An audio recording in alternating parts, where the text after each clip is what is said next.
지금 우리는 경제 논리, 힘의 논리가 생명의 논리를 압도하는 세상을 살아가고 있습니다. 그런 세상 속에서 우리가 지금 살아가고 있는 거예요. 국제관계도 전에는 전통적인 신이나 이데올로기에 따라서 움직였지만 지금은 이해관계에 따라서 행동을 합니다. 혼란스러운 국제 질서 속에서 지금 우리가 살아가고 있는데 세상은 점점 위험한 곳으로 변하고 있는 것 같습니다. 힘의 논리가 압도하는 세상, 경제 논리가 압도하는 세상 속에서는 약자를 존중하지 않습니다. 그것이 우리가 사는 세상인 것입니다. 오늘 본문의 배경을 보면 지금과 다를 바 없는 모습을 가졌다고 하는 사실을 알 수가 있습니다.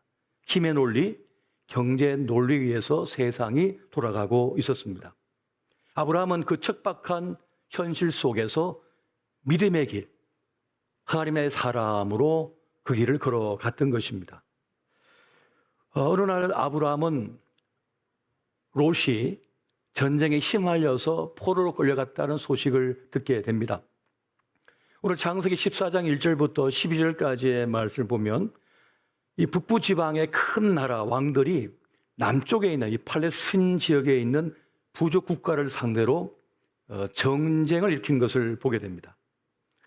요단 동쪽, 그러니까 요단강과 사해 동편 지역의 이 부족 국가들이 북쪽 왕들에게 조공을 바치면서 그렇게 지배를 받고 있었는데 어느 날 결별을 선언하는 거예요. 우린 자유롭게 살고 싶다고. 그러자 군대를 보내서 그들을 징벌하는 내용입니다. 시딤 골짜기에서 맞부셨습니다. 하지만 힘의 우위에 있던 북쪽 왕들이 이겨버리게 됩니다. 요르단 지역에 있던 이 부족 국가들은 괴멸적 타격을 입고 모든 재산을 뺏기고 포로로 이제 끌려가는 상태가 되어버립니다. 그 가운데 소돔 땅에 살고 있던 이 롯도 포로로 끌려가게 되었던 것입니다. 그때 아브라함은 집에서 길리온 318명의 그 장정들을 데리고 그 밤에 추격을 해서 기습해서 그들을 무찌르고 조카 롯과 친척들과 수많은 사람들을 이제 구출해낸다는 그런 내용입니다. 여기서 이 아브라함의 조카 롯의 구출 작전을 보면 이건 도무지 하나님의 역사하심, 하나님의 감동하심이 아니면 있을 수 없는 일이라는 생각이 듭니다. 왜냐하면 얼마 전까지 자기 목숨을 부지하기 위해서 아내를 누이라고 속여서 그렇게 위기를 모면하려고 했던 그런 연약한 모습을 보였거든요. 그런데 어떻게 5나라를 물리친 그 북쪽의 강한 군대를 추격해가지고 싸울 생각을 다 했을까요? 하나님의 역사하심, 하나님의 압도적인 그 파워는 때로 연약한 자를 들어서 강하게 역사하는 그런 힘으로 나타날 때가 참 많습니다. 청년 사울이 아직 이스라엘의 왕으로, 초대 왕으로 등극하기 전에 암몬 족속이 이 길리앗 야베스를 포위하는 일이 발생합니다. 강한 군사력을 가지고 포위해버립니다. 그래서 야베스 사람들은 도무지 싸울 여력이 되지 않기 때문에 항복을 해요. 그런데 뭐라고 요구하냐면 살고 싶으면 오른쪽 눈을 다 하나씩 빼라라고 그렇게 말을 합니다. 살고는 싶은데 오른쪽 눈을 빼야 된다니 이것은 도무지 용납할 수 없는 일인 것 같아서 슬픔 속에 빠져듭니다. 그러면서 일주일간의 시간을 달라고 그러고 요단 건너 동족에게 이것을 구하고 도움을 요청합니다. 하지만 이스라엘 백성들은 힘이 없었어요. 싸울 여력이 되지 않았습니다. 그래서 다 슬퍼하며 울부짖고 있습니다. 그때 청년 사울의 가슴이 뛰기 시작합니다. 하나님의 영이, 하나님의 신이 그에게 임하기 시작합니다. 그러면서 분노가 일어납니다. 그러면서 뜰치고 일어나서 수많은 장정들을 끌어모아서 암몬과 대적을 합니다. 그리고 그들을 이겨버립니다. 그 일 이후에 이 청년 사울이 이스라엘의 초대 왕으로 세워지는 그런 역사가 이제 이어지는 거예요. 하나님은 바사왕, 페르시아죠. 고레스의 마음을 감동시켜서 포로로 끌려온 이스라엘 백성을 돌려보내게 됩니다. 일반 역사 속에서도 나와 있죠. 왜 고레스 왕이 충분한 노동력을 제공하고 있는 그 이스라엘 백성들을 돌려보냈을까? 역사학자들도 논란이에요. 그래서 성경은 하나님께서 고레스의 마음을 감동시켰다고 말씀합니다. 하나님의 영은 그렇게 인간의 논리, 인간의 생각을 뛰어넘는 그런 역사를 이룬 것을 보게 됩니다. 빌립은 성의 감동을 받아서 광야로 나아갔고 그 길에서 에티오피아 내시를 만납니다. 그리고 그에게 복음을 전하고 그에게 세례를 베풀지요. 그래서 이방의 주의 복음이 전파되는 역사를 이루는 한 장면을 장식하게 됩니다. 하나님께서는 특별히 하나님의 선택받은 사람들에게 신성한 불꽃이 일어나게 만들어 버립니다. 하나님의 영이 임하여 그 속에서 신성한 불꽃이 일어나서 자신을 초월하는 삶을 살게 만들어 버립니다. 이전까지 자신을 한계 짓고 또 그 감사나 둘러쌌던 그 모든 것을 뛰어넘는 생각의 변화를 가져와 버리고 삶의 방향을 새롭게 지정해 버립니다. 이것이 성령의 역사임을 믿으시기 바랍니다. 그렇게 하나님의 영이 아브라함에게 임했다고 볼 수밖에 없는 사건이었던 것입니다. 지금 우리도 이 세상을 살면서 이 세상을 압도하고 있는 수많은 것들을 보고 있습니다. 그러나 하나님께서는 이 역사를 이끌어가는 분이 하나님이심을 말씀하고 계시는 것입니다. 잠깐 동안은 사람들이 강해 보이고 대단해 보입니다만은 하나님께서 허락한 시간까지만이라고 성경은 말씀해 주고 있습니다. 아수르도 그랬고 바벨론도 그랬다는 것입니다. 하나님께서 허락한 시간 동안만 그들이 그렇게 힘을 뽐낼 수가 있었다는 것입니다. 하나님은 인간의 오만과 자만함을 그냥 두고 보지 아니하시고 꺾어버리시는 분이시에요. 그의 그림자가 그의 운명이 되게 만들어 버리십니다. 요한계시록은 무너졌도다 무너졌도다 큰 성 바벨론이여라고 말하고 있습니다. 기록하고 있습니다. 하나님은 자신이 세상의 중심이라고 착각하는 인생들을 향하여서 너는 어리석다 말씀하시면서 그 교만과 오만함을 꺾어버린다는 거예요. 본문에 들어가서 이제 승리를 거두고 돌아온 이 아브라함을 향하여 두 사람이 옵니다. 살렘왕 멜기세덱과 소돔왕입니다. 살렘이라고 하는 말은 예루살렘이라고 한 도시의 고대어라고 합니다. 그 예루살렘의 고대 도시를 살렘이라고 불렀대요. 그러니까 고대의 그 지역의 왕이 바로 멜기세덱이었던 것이죠. 그런데 이 멜기세덱을 성경은 지극히 높으신 하나님의 제사장이라고 말하고 있습니다. 그가 떡과 포도주를 가지고 와서 아브라함에게 선물로 줍니다. 축복합니다. 그랬더니 아브라함이 살렘왕 멜기세덱에게 11조를 바칩니다. 창세기 14장 18절에 20절 말씀 같이 한번 보겠습니다. 시작. 살렘왕 멜기세덱이 떡과 포도주를 가지고 나왔으니 그런 지극히 높으신 하나님의 제사장이었더라. 그가 아브라함에게 축복하여 이르되 천지의 주제이시여 지극히 높으신 하나님이여 아브라함에게 복을 주옵소서. 너희 대적을 내 손에 붙이신 지극히 높으신 하나님을 찬송할지로다 하며 아브라함이 그 얻은 것에서 10분의 1을 멜기세덱에게 주었더라. 아멘. 아브라함은 불가능한 일을 행하여 롯을 구출해 오는 그런 역사를 이루었고, 그리고 승리 속에서 지극히 높으신 하나님의 제사장에게 10분의 1을 바치며 감사하는 장면을 보여주고 있습니다. 아브라함은 지극히 높으신 하나님의 제사장인 멜기세덱을 통하여 하나님께서 이 전쟁을 이기게 하셨다라고 하는 말을 듣습니다. 그러면서 이 승리는 내가 가져온 것이 아니라 하나님의 특별한 은혜 가운데 내가 승리한 것이구나 하는 것을 깨닫게 되었고 감사하며 10의 1을 바쳤다는 것을 말씀해 주고 있습니다. 아브라함은 자기만 하나님을 알고 섬기는 줄 알았는데 지극히 높으신 하나님의 제사장이 있다고 하는 사실을 보고 놀랐고 또 멜기세덱의 그 선포를 통해서 자신이 믿는 하나님이 천지를 다스리시는 지극히 높으신 하나님이라고 하는 사실을 깨닫게 되었습니다. 히브리서 기자는 여기에 등장하고 있는 그 멜기세덱을 인용해서 예수 그리스도는 멜기세덱의 반차를 쫓는 영원한 대제사장이라고 소개하고 있는 장면을 보게 됩니다.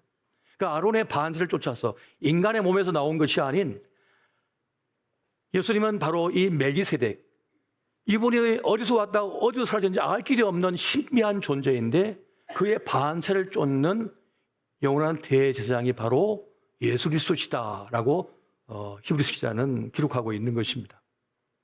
그렇게 아브라함은 신비한 만남을 갖게 되는 것입니다.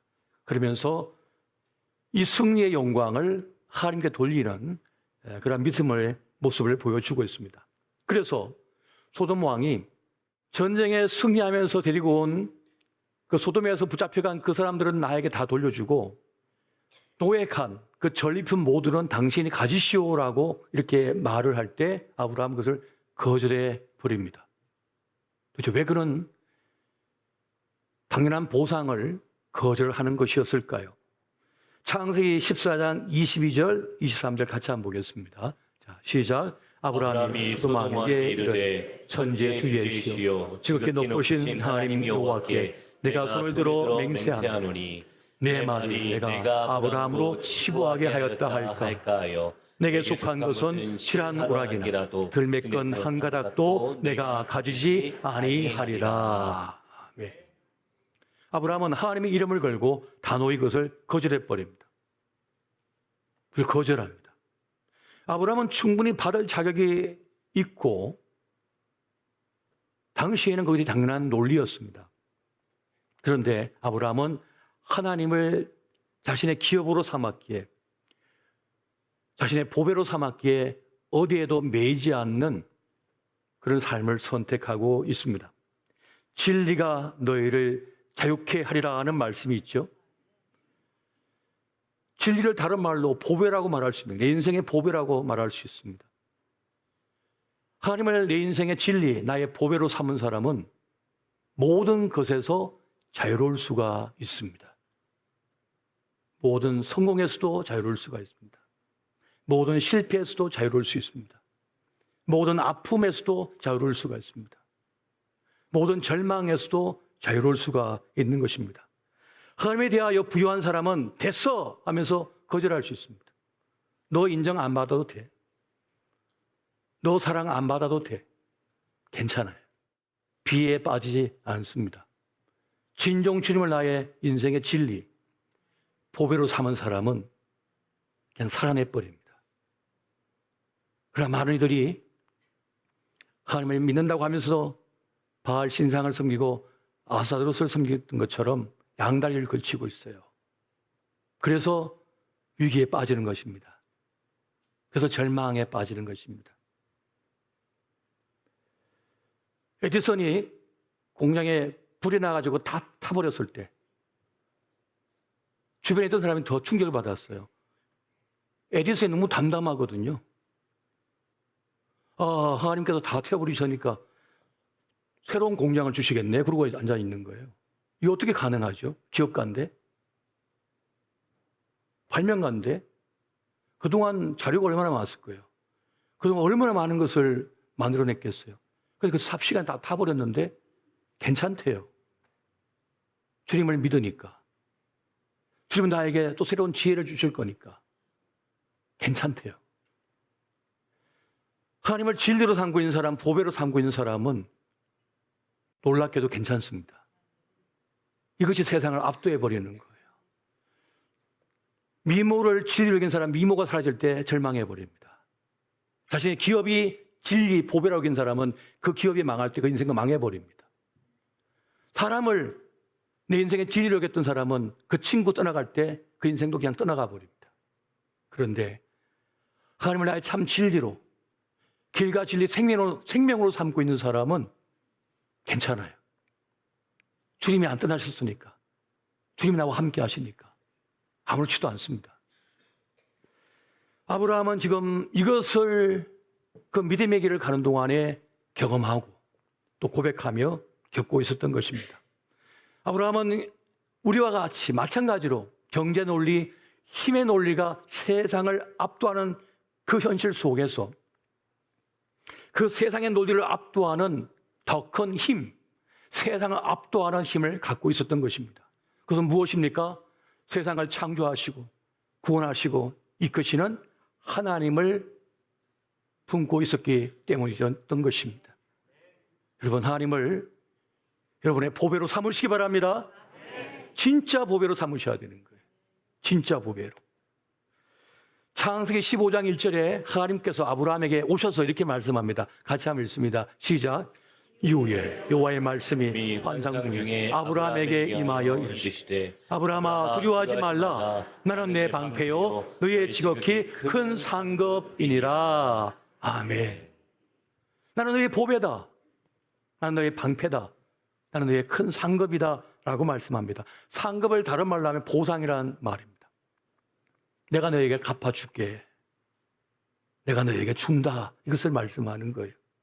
우리의 강함의 근거가 여기에 있습니다. 하나님께서 우리의 보호자가 되신다는 거죠. 우리의 방패가 되신다는 것입니다. 즉이 큰 상급이라고, 놀라운 상급이라고 주님께서 말씀합니다. 세상이 나에게 주는 것이 아니라는 거죠. 나의 구원과 최종적 승리는 세상이 주는 것이 아니라 하나님께서 주심을 믿으시기 바랍니다. 하나님께서 주신다는 거예요. 주님께서 우리에게 주지 않으면 내 것이 될 수가 없습니다. 주님께서 나에게 준 사람만 내 사람이에요. 주님께 주지 않으면 그 사람은 내 사람 아닙니다. 주님께서 나에게 직접 내 손에 이걸 주셔야만 그것이 내 거가 되는 거지, 주님이 주시지 않는 건 내 거가 될 수 없어요. 허물 켜지 마십시오.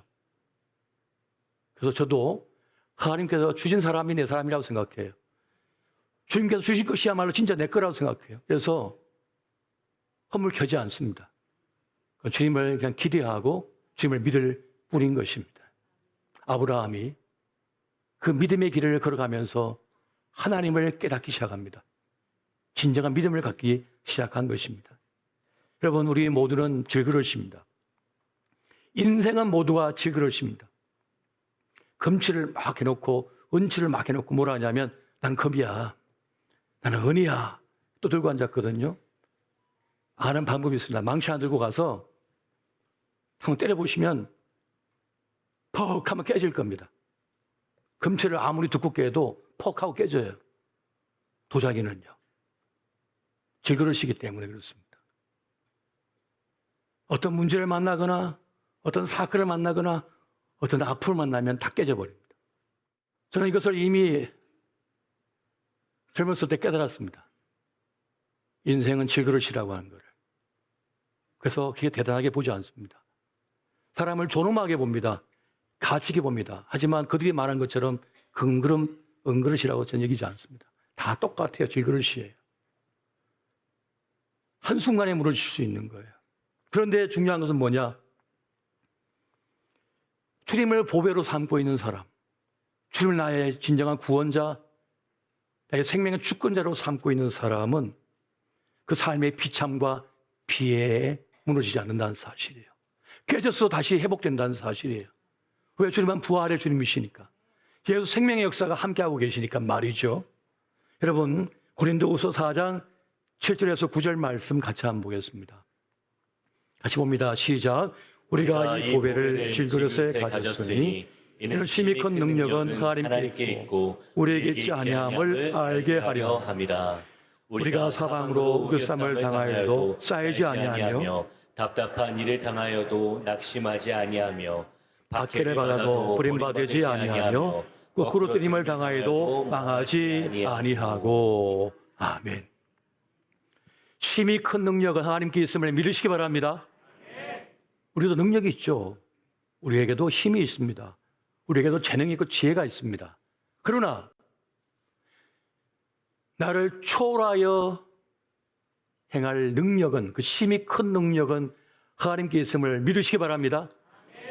방하는 우리 아이들을 잡아줄 힘이 큰 능력은 하나님께 있음을 믿으시기 바랍니다. 내가 감당 못한 질병을 이겨갈 그 힘이 큰 능력은 하나님께 있음을 믿으시기 바랍니다. 이 불신앙의 시대에 교회를 일으키고 부흥시킬 분은 힘이 큰 능력을 가신 하나님께서 믿으시기 바랍니다. 힘이 큰 능력이 하나님께 있다고 하는 사실을 믿는 사람은 실패, 좌절, 아픔 혹은 어떤 시험으로 인해 무너지지 않습니다. 그걸 이길 능력은 하나님께 있구나. 나는 나의 할 몫만 하면 되구나. 그 너머는 하나님의 몫이구나.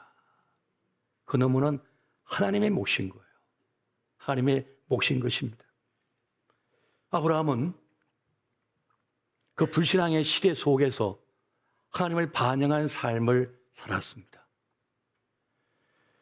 세상의 논리, 경제 논리, 힘의 논리로 모든 게 작동되어지는 세상 속에서 그걸 넘어서는, 그걸 압도하는 힘을 소유한 사람으로 살아갔습니다.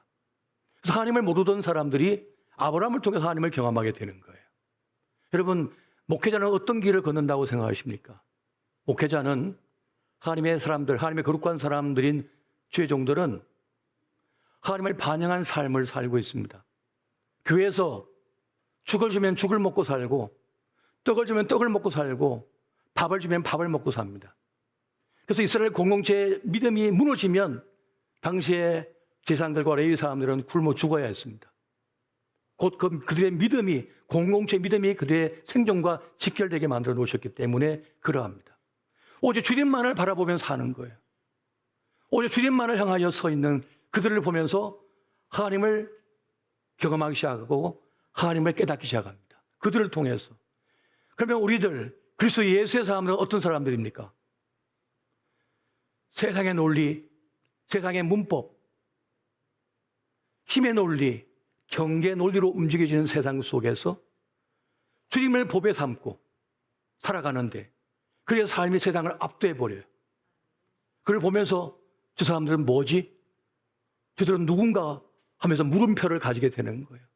그러면서 뭐라고 합니까? 당신 믿는 예수 나도 믿고 싶소. 어떻게 평안할 수 있죠? 어떻게 안 무너질 수가 있죠? 어떻게 그렇게 살아낼 수가 있죠? 어떻게 그렇게 아름답게 자녀들을 양육할 수가 있죠? 어떻게 그 어려움 속에서 나를 용서해 줄 수가 있습니까? 감동을 먹어버리는 거죠. 여러분, 이 땅에, 이 지구촌에 수없이 많이 세워진 교회의 흔적들이 있습니다. 그래서 뭘 뜻하는 겁니까? 믿음이 세상을 압도했다고 하는 증거가, 흔적이 남아있는 거예요. 그런데 지금 그 세상을 압도했던 믿음이 약해졌습니다. 세상의 논리가 지금 세상을 압도하는 모습을 보고 있습니다.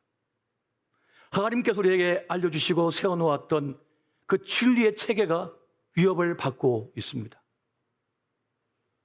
동성애와 차별금지법 같은 그런 것을 통해서 도리어 기독교적 신앙, 믿음이, 진리가 궁지에 몰리고 있는 그런 세태 속에 우리가 살아가고 있습니다. 차별을 금지한다는 그 말은 매우 아름다운 말입니다. 정말 놀라운 가치를 지닌 그 말입니다. 하지만 그 속에 세워져 있는 그 세부 사항들을 보면 충격적이에요. 미국의 어느 주는 예수 이름으로 축복을 못해요. 다른 이름도 있는데 왜 예수만 이름을 쓰냐고. 기본적인 신앙의 자유까지 위협받는 그런 단계까지 나아가 버린 거예요. 스스로 오류에 빠져버린 거죠. 그렇게 인간은 어리석은 존재입니다. 인간은 자기 스스로 오류에 빠져서 큰 위기와 아픔과 실패를 맛보고 나서야 돌아오는 경향이 있습니다. 지금이 그러한 때가 아닌가 싶어요. 그러한 세상 논리가 가득한 세계 속에서도 그리스도 예수의 사람은 어떻게 삽니까? 하나님을 진리 삼고 그 말씀을 진리 삼고 살아내야 한다는 것입니다. 여러분, 예수의 사람으로 산다는 것, 하나님의 사람으로 산다는 것은 결코 쉬운 일은 아닐 것입니다. 그러나 진리는 진리이기 때문에 그 말씀 붙들고 걸어가다 보면 하나님께서 뜻하신 일들이 우리를 통하여 일어나게 될 것이고 그 생애 속에서 하나님의 영광을 맛보게 될 것입니다. 오늘 저와 여러분이 그렇게 믿음의 길을 뚜벅뚜벅 걸어가시기를 예수 이름으로 축원드립니다.